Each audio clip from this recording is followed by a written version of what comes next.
અરે દીકરા ગોપાલ, તમને બેને સુરતમાં ફાવે તો છે ને? કઈ વાંધો નથી ને? ના બાપુજી, અમને ત્યાં ફાવે છે ને, કાંઈ વાંધો નથી. ગોપાલ, તમને હું શું કહું છું, હા બોલ ને રાધા. આ જોવો ને, ગામડામાં કેવું કાસા મકાન હોય એટલે ચારે બાજુ નકરી ધૂળ જ ઉડતી હોય અને બધી બાજુ નકરી ગંદકી જ હોય. અને અહીંયા કેવું જમવા બેહવી ને તો કોઈ પાથરીને ન બેહે, અને જો સિટીમાં હોય ને તો ના કેવું સારું, નીચે લાદી હોય અને ઉપર કુટી હોય એટલે કોઈના કપડાય ગંદા ન થાય. હા તો બટા સારું છે તમે ના શહેરમાં રહ્યો છો.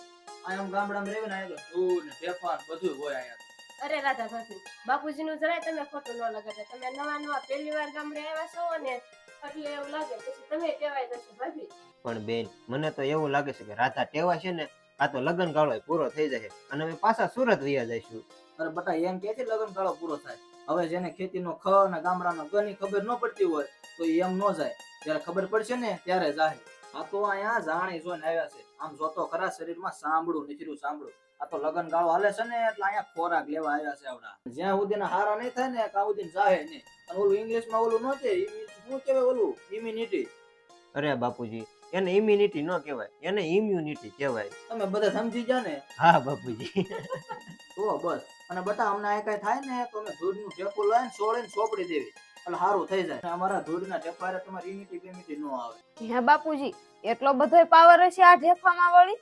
હા તો વળે, આમ જોવો જમીનમાં ખાલી એક દાણો નાખો ને 1000 દાણા પકવે ને એવી છે અમારી આ જમીન. અને ગમે ના વાગ્યું હોય ને તો ધૂળ ચોપડો ને તો હવાર થાય ભીંગડું વળી જાય, ભીંગડું. હા તો ગોપાલ, આપણે આ જમીન જોવા જવું જોશે તમારું શું કેવું છે? હા, આપણે જરૂર જઈશું. અમારે બાપ દાદાની જમીન છે, તું કે ત્યારે આપણે જરૂર જઈશું. અરે અહીંયા તો ભગવાનની દયાથી જમીન, વાડી અને ગુજાણા આ બધું કુદરત ને ભગવાનનું વરદાન ગણાય. હા હો રાધા ભાભી, અમારે તો અહીંયા વડીલો ને મોહ ભારે હરખાવે, અને તમારે તો અહીંયા મોહ જ ન હોય તો કોની હારે હરખાવે? અરે બેમ કોલમ હારે. અને ત્યાં દિવાલમાં આમ ખીલી ઠપ કરવા જાય ને તો બાજુ ઘરના ઠામડા હેઠા પડી જાય. અને એમાં મોત ક્યાં લેવા જાવ? તે હવે આ બધા વાતુના વડા મૂકો અને બપોરા કરીને વાડીએ જાવ છે લહણનો કેરો નીકળવા. ત્યાં લહણનો કેરો લીંદો એ વળી હું? અરે ગોપલા, આ નહીં ભેગું થાય. હાલો હાલો બપોરા કરી લેવી. હાલો હાલો હાલો હવે.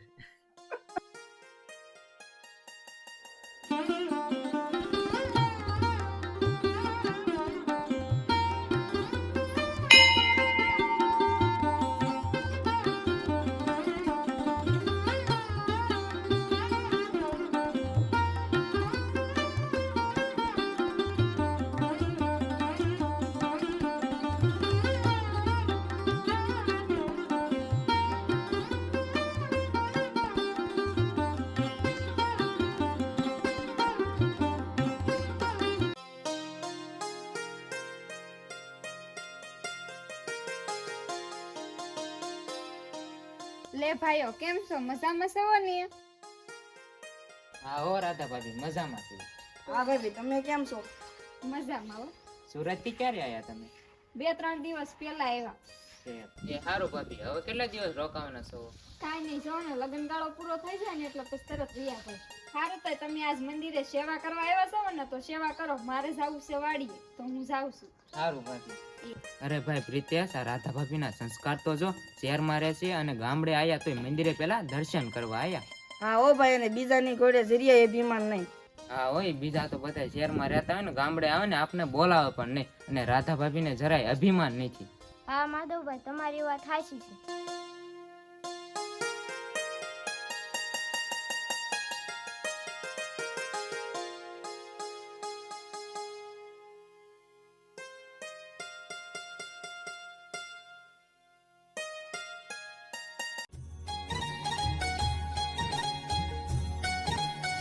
પણ તો એટલી બધી ગભરા શું લેવા? હું તો હારે સૌ ને.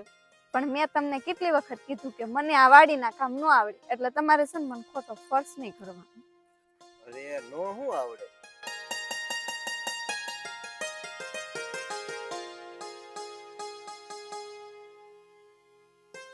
અચ્છા બાબા, તું વિચાર તો, સુરતમાં મંદી આવે તો આપણે નો છૂટકે વાડીનું કામ કરવા આવવું પડે. બસ હો, તમારે મને સલાહ દેવાની જરૂર નથી. ખબર હશે કે સુરતમાં કોઈ દિન મંદી નથી આવે ને, એટલે તમે શાંતિ રાખો. હાલ હાલ, આમ લહણ લીંબવા. અરે ગોપાલભાઈ, રાધા ભાભી, તમે બે શું ધડ કરો છો? શું થયું છે? એ કાંઈ નહીં બેન, આ તો આ લહણનો કેરો કેમ લીંદાય ને એ આને શીખવાડતો, પણ આ મારી વાત જ નથી માનતી કાંઈ. અરે એમાં શું શીખવાડવાનું હોય? તમે શહેરમાં જેવી રીતે ગેસના ચૂલા પર રોટલી આમથી આમ સીપીયાથી ફેરવો એવી રીતે દાંતરડું લઈને તમારે નીંદવાનું હોય. આમાં બીજું કાંઈ ન હોય. અલે આ દાંતરડું પકડ અને આ લીંદવા માંડ. અરે બાપ રે બાપ, લે વળે શું થયું? અરે આની અણી તો જોવો, આ મને વાગી જશે તો. અરે ગાંડી, આ કઈ તારી હાથની આંગળે નહીં કાપના. જેમ શાક સુધારતી વખતે શાકું વાગે ને એટલું જ વાગે. આ હાલ હવે આમ વાતો નથી કરી, સાની મને કામે લાગ. રેવા જો બટા રેવા જો, તલવાર ને દાંતડું કે હરખું કહેવાય, ઈ તમારા હાથમાં નો સોંપે. આ ભાભી તમે રેવા દ્યો અને વાડીએ જઈને તમે શા બનાવી વાળો. પણ મિત્તલ બેન આને ક્યાં મૂકું? એને છે ને બટા ક્યાં નથી મૂકું, તમારે હારે લેતા જાવ. સા બનાવો ને તો સુલામ બળતો હકરવામાં કામ આવી જાય. જાઓ. હા બાપ.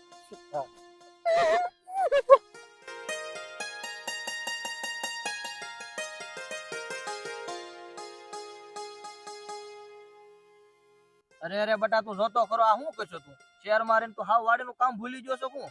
કેમ બાપુજી શું થયું? ઈ જોતો ખરા તે શું કર્યું? લહણ કે ખડમાં કઈ ખબર પડે છે કે નહીં તને?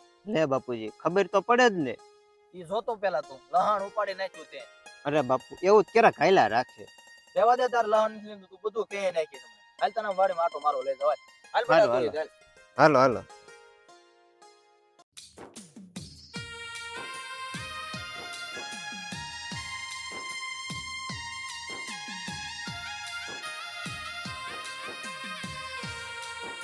બટા આ રાધા વહુ તો શહેરના છે રેડી, એટલે એને કાંઈ કામ ન આવડે. પણ તું તે હાવ બાપુ મેં એટલે જ તમને ના પાડતી, શહેરની લાવોમાં ગામડાની લાવો એટલે એને બધુંય કામ આવડે. અરે ભાઈ ભૂલી ગયો તું, તારું ડોહું તને કોઈ આખા પંથકમાં છોડી દેવા રાજી નતું. આ સુરત જા ને એટલે મળી ગયું. સમજાણું તને કાંઈ? હાયલી મળ્યો છો તે મને શીખવાડશો. મિત્તલ બટા આને કાંક કે તું કાંક કે. અરે બાપુજી, આ બધી તો તમારી દયા છે. તમે જ કહેતા હતા ને કામ ધંધો કરવા સુરત જાવ, એટલે હું સુરત ગયો. પણ બટા મને નથી ખબર તું આમ ભાલે ભરાય. આ ગામની છોડ્યું તો કાપો વાળીને કામ કરે કામ, અને આ શહેરની છોડ્યું આભલા હામી ઊભી રહે ને 8-10 વાળ લઈને લટુ કાઢે લટુ. પાછી મનમાં બોલે જેમાં લટુ બેવડી વળે ને એમ મારા ધણીને બેવડો વાળી દો. લટકાઈ સીધી થાય નહીં અને ધણી સીધો થાય નહીં, બેવડા ને બેવડા જ રે. બસ બાપુજી, મારા રાધા ભાભી આવ્યા ત્યારના ક્યાં કાંઈ બોલે છે? હવે ઈ કેટલું બોલતા હોય ઈ તા ગોપલાને ખબર હોય. હવે અરે બાપુજી, એમ હું કોઈના બાપનું ન સાંભળું હો, એ તમારી ભૂલ થાય છે. એ રેવા દે ભાઈ, આમ ખોટા ફાકા મારમાં. મેં જયારે તને શહેરમાં મોકલ્યો છો ને ત્યારે ઘી ખવરે ને આમ ઘણ જેવો કરી દીધો તો તને, અને શહેરમાં જઈને આમ જો આ હળી દાખલા જેવો થઈ ગયો. તારી આંખું તો જો કુંડાળા પડી ગયા કુંડાળા, અને પાછો આપણને જાય કોઈના બાપ થી નો બેવ. રેવા દે રેવા. હવે હા હો બાપુજી, ઈ વાત તો તમારી હાવ હાચી છે. ને આ કામ ધંધા હાટુ આખો દી શહેરમાં બહાર જાય અને સાંજે પાછો ઘરે આવે. તો સાંજે ઘરે આવે ને તો બાયું આમ એક પગે આમ ઊભો રાખે, તો આદમી બિચારો જાય તો જાય ક્યાં? એ બાપુજી, એ તમારો વ્યાયામ છે હો. હું એમ જ કઉ છું, વેમમાં રેમમાં આપણે જરાય નથી ફાવ્યા. ફાવે તો ઈ જશે. વાવાઝોડું પકડાઈ દીધું, વાવાઝોડું. હવે બેઠો બેઠો થાળીઓ કકડાય એકલો એકલો. ના ના હો બાપુજી, એવું ન બને. એ વાત તમારી ખોટી પડે. હવે તું રેવા દે ને, હું ન બને. આમ જોતો ખરો ભરી જવાની માં કર્મા જેલી કરી જેમ સાંભળી માથે કરસલી વળી ગઈ કરસલી. મને તો એ નથી ખબર પડતી તારે ઉપાધિ છે તો શેની છે ઉપાધિ તારે? અરે બાપુજી, મૂકો ને આ બધી ચિંતા, હાલો આપણે વાડીએ જઈએ. શા બની ગયો હશે. લે કર વાત. તારી બેન ને વિશ્વાસ છે કે વાળી જઈને સા પીશે? હું સા બની ગયો છે બાપુજી, મને પણ વિશ્વાસ છે. હાલો ને જઈએ. હાલો હાલો.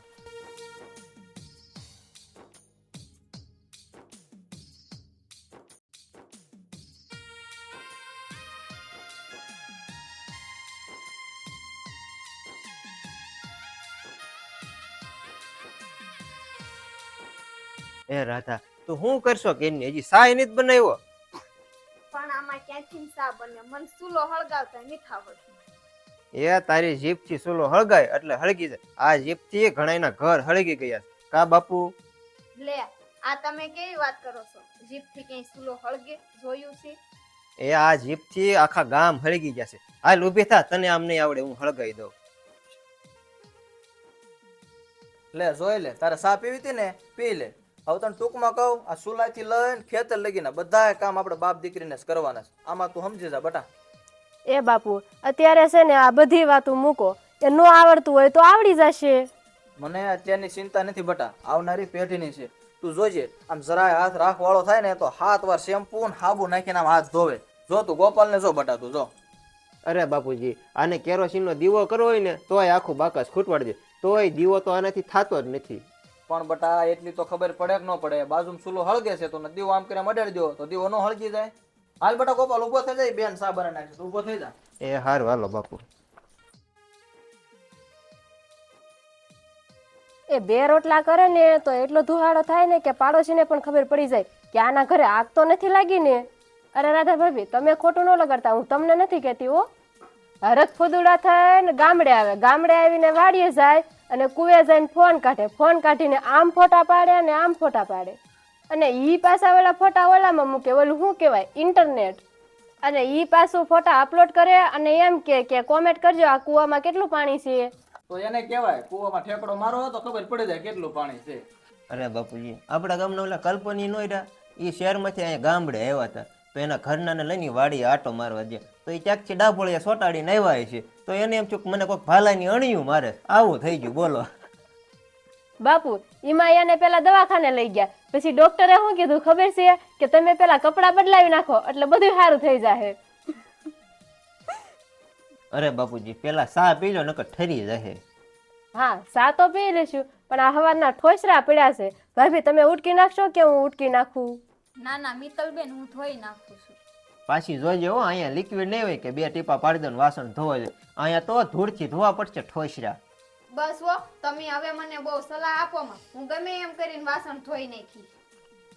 એ ભાભી, કામ કરવામાં થોડી ઉતાવળ રાખશો, હાંજ પડવા આવી છે, તો હું ને બાપુ થોડુંક વાડીમાં કામ છે તો પતાવતા આવી. સારું, તો તમે જે કામ બાકી છે ને એ કરતા આવો, પછી આપણે ઘરે જઈશું. હા ભાભી.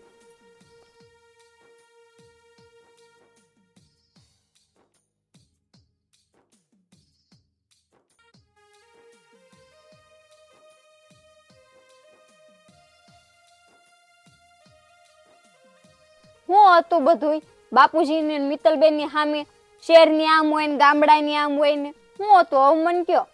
એ આ પણ મેં આંખે જોયું, એ તો મારે એને કેવું પડે ને. પણ તમને કઈ ખબર પડે છે કે નહીં? આ મિત્તલબેન અને બાપુજીની સામે તમે મને કેટલી નીસી પાડી. અરે ઈ તો તું પહેલેથી ન છો. હે, હું કીધું? અરે ઈ તો એમ કેતો તો કે બેન અને બાપુજીની સામે તું હોશિયાર છો, એમ કેતો તો. એ તો હારું લ્યો, હવે મને વાસણ ધોવાઈ દો. એ હા હા.